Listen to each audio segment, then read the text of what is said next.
Kejadian pasal 37. Yusuf dan saudara-saudaranya. Adapun Yakub, ia diam di negeri penumpangan ayahnya, yakni di tanah Kanaan. Inilah riwayat keturunan Yakub. Yusuf tatkala berumur 17 tahun, jadi masih muda, biasa mengembalakan kambing domba bersama-sama dengan saudara-saudaranya, anak-anak Bilha dan Silpa, kedua istri ayahnya. Dan Yusuf menyampaikan kepada ayahnya kabar tentang kejahatan saudara-saudaranya. Israel lebih mengasihi Yusuf dari semua anaknya yang lain, sebab Yusuf itulah anaknya yang lahir pada masa tuanya. Dan ia menyuruh membuat jubah yang maha indah bagi dia. Setelah dilihat oleh saudara-saudaranya bahwa ayahnya lebih mengasihi Yusuf dari semua saudaranya, maka bencilah mereka itu kepadanya dan tidak mau menyapanya dengan ramah. Pada suatu kali bermimpilah Yusuf, lalu mimpinya itu diceritakannya kepada saudara-saudaranya. Sebab itulah mereka lebih benci lagi kepadanya. Karena katanya kepada mereka, "Coba dengarkan mimpi yang kumimpikan ini. Tampak kita sedang di ladang, mengikat berkas-berkas gandum. Lalu bangkitlah berkasku dan tegak berdiri. Kemudian datanglah berkas-berkas kamu sekalian mengelilingi dan sujud menyembah kepada berkasku itu." Lalu saudara-saudaranya berkata kepadanya, "Apakah engkau ingin menjadi raja atas kami? Apakah engkau ingin berkuasa atas kami?" Jadi makin bencilah mereka kepadanya karena mimpinya dan karena perkataannya itu. Lalu ia memimpikan pula mimpi yang lain yang diceritakannya kepada saudara-saudaranya. Katanya, "Aku bermimpi pula tampak matahari, bulan, dan 11 bintang sujud menyembah kepadaku." Setelah hal ini diceritakannya kepada ayah dan saudara-saudaranya, maka ia ditegur oleh ayahnya. "Mimpi apa mimpimu itu? Masakan aku dan ibumu serta saudara-saudaramu sujud menyembah kepadamu sampai ke tanah?"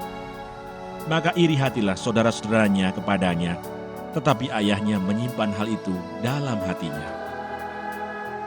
Yusuf dijual ke tanah Mesir. Pada suatu kali pergilah saudara-saudaranya mengembalakan kambing domba ayahnya dekat Sikem.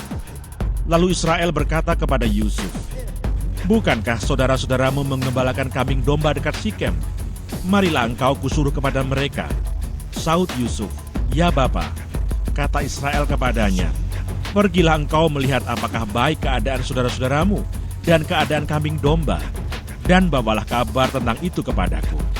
Lalu Yakub menyuruh dia dari lembah Hebron, dan Yusuf pun sampailah ke Sikem. Ketika Yusuf berjalan ke sana kemari di padang, bertemulah ia dengan seorang laki-laki yang bertanya kepadanya, "Apakah yang kau cari?" Saudnya, "Aku mencari saudara-saudaraku. Tolonglah katakan kepadaku di mana mereka mengembalakan kambing domba." Lalu kata orang itu, "Mereka telah berangkat dari sini, sebab telah kudengar mereka berkata, 'Marilah kita pergi ke Dotan.'" Maka Yusuf menyusul saudara-saudaranya itu, dan didapatinya lah mereka di Dotan. Dari jauh ia telah kelihatan kepada mereka, tetapi sebelum ia dekat pada mereka, mereka telah bermufakat mencari daya upaya untuk membunuhnya. Kata mereka seorang kepada yang lain, "Lihat, tukang mimpi kita itu datang. Sekarang marilah kita bunuh dia dan kita lemparkan ke dalam salah satu sumur ini. Lalu kita katakan, seekor binatang buas telah menerkamnya, dan kita akan lihat nanti bagaimana jadinya mimpinya itu." Ketika Ruben mendengar hal ini, ia ingin melepaskan Yusuf dari tangan mereka. Sebab itu katanya, "Janganlah kita bunuh dia." Lagi kata Ruben kepada mereka, "Janganlah tumpahkan darah. Lemparkanlah dia ke dalam sumur yang ada di padang gurun ini, tetapi janganlah apa-apakan dia." Maksudnya, hendak melepaskan Yusuf dari tangan mereka dan membawanya kembali kepada ayahnya. Baru saja Yusuf sampai kepada saudara-saudaranya, mereka pun menanggalkan jubah Yusuf, jubah maha indah yang dipakainya itu. Dan mereka membawa dia dan melemparkan dia ke dalam sumur.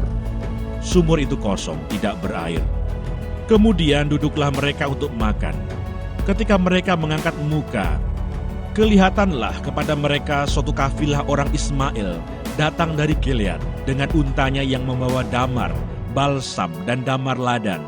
Dalam perjalanannya mengangkut barang-barang itu ke Mesir.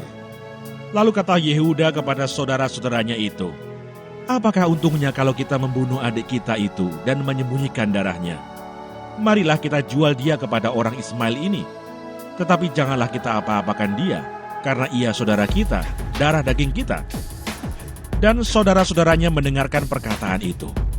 Ketika ada saudagar-saudagar Midian lewat, Yusuf diangkatnya ke atas dari dalam sumur itu, kemudian dijual kepada orang Ismail itu dengan harga 20 shikal perak. Lalu Yusuf dibawa mereka ke Mesir. Ketika Ruben kembali ke sumur itu, ternyata Yusuf tidak ada lagi di dalamnya. Lalu dikoyakkannya lah bajunya, dan kembalilah ia ke saudara-saudaranya, katanya, "Anak itu tidak ada lagi, kemanakah aku ini?" Kemudian mereka mengambil jubah Yusuf dan menyembelih seekor kambing, lalu mencelupkan jubah itu ke dalam darahnya. Jubah maha indah itu mereka suruh antarkan kepada ayah mereka dengan pesan, "Ini kami dapati. Silakanlah Bapak periksa apakah jubah ini milik anak Bapak atau tidak." Ketika Yakub memeriksa jubah itu, ia berkata, "Ini jubah anakku. Binatang buas telah memakannya. Tentulah Yusuf telah diterkam."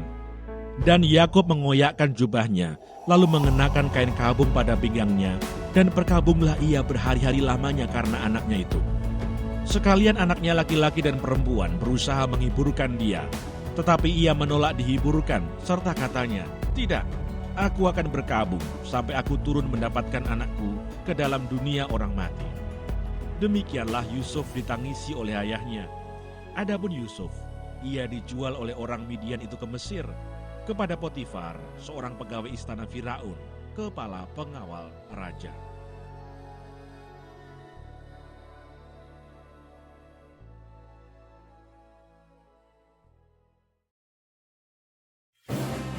Kejadian pasal 39. Yusuf di rumah Potifar. Adapun Yusuf telah dibawa ke Mesir, dan Potifar, seorang Mesir, pegawai istana Firaun, kepala pengawal raja, membeli dia dari tangan orang Ismail yang telah membawa dia ke situ. Tetapi Tuhan menyertai Yusuf, sehingga ia menjadi seorang yang selalu berhasil dalam pekerjaannya. Maka tinggallah ia di rumah tuannya, orang Mesir itu. Setelah dilihat oleh tuannya bahwa Yusuf disertai Tuhan, dan bahwa Tuhan membuat berhasil segala sesuatu yang dikerjakannya, maka Yusuf mendapat kasih tuannya, dan ia boleh melayani dia. Kepada Yusuf diberikannya kuasa atas rumahnya, dan segala miliknya diserahkannya pada kekuasaan Yusuf. Sejak ia memberikan kuasa dalam rumahnya dan atas segala miliknya kepada Yusuf, Tuhan memberkati rumah orang Mesir itu karena Yusuf, sehingga berkat Tuhan ada atas segala miliknya, baik yang di rumah maupun yang di ladang. Segala miliknya diserahkannya pada kekuasaan Yusuf, dan dengan bantuan Yusuf, ia tidak usah lagi mengatur apa-apapun selain dari makanannya sendiri. Adapun Yusuf itu manis sikapnya dan elok parasnya. Selang beberapa waktu istri tuannya memandang Yusuf dengan birahi. Lalu katanya, "Marilah tidur dengan aku." Tetapi Yusuf menolak dan berkata kepada istri tuannya itu, "Dengan bantuanku, tuanku itu tidak lagi mengatur apa yang ada di rumah ini, dan ia telah menyerahkan segala miliknya pada kekuasaanku. Bahkan di rumah ini ia tidak lebih besar kuasanya daripadaku, dan tiada yang tidak diserahkannya kepadaku, selain daripada engkau, sebab engkau istrinya. Bagaimanakah mungkin aku melakukan kejahatan yang besar ini dan berbuat dosa terhadap Allah?"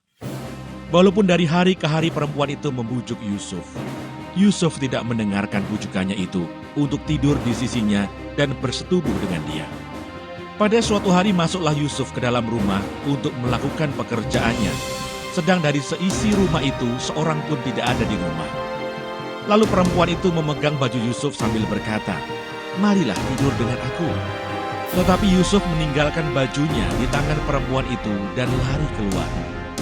Ketika dilihat perempuan itu bahwa Yusuf meninggalkan bajunya dalam tangannya dan telah lari keluar, dipanggilnyalah seisi rumah itu, lalu katanya kepada mereka, "Lihat, dibawanya kemari seorang Ibrani, supaya orang ini dapat mempermainkan kita.